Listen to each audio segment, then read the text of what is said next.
My regular job, my 9 to 5 is I'm what you would call a community developer.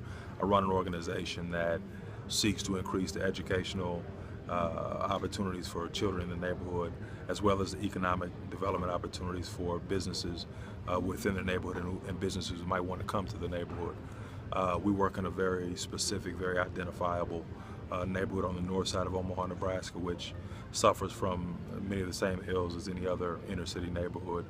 Our neighborhood is desperately poor and faces so many of the other hurdles that places all across the country face. So my job basically is to try and figure out how to increase those opportunities for education and economic development within this neighborhood. And so that's what I get up and do every day.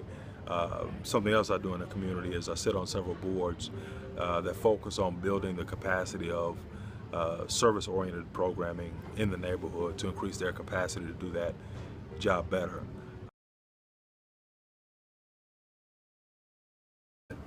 For me, I always had this kind of nagging feeling that I was supposed to be back home doing something related to uplifting the community that I think made me who I am and gave me everything that I have. So when I was in Atlanta, when I was in North Carolina, I always felt like I was supposed to be back home doing something to help the community that I came from. So it's always been something that is important to me and important for me to try and strive to create some sort of difference.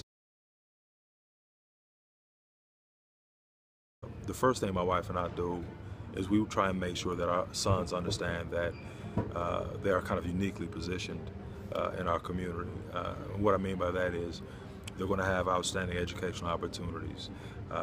They don't have to worry about where the next meal is coming from. They don't have to worry about violence in and around their home.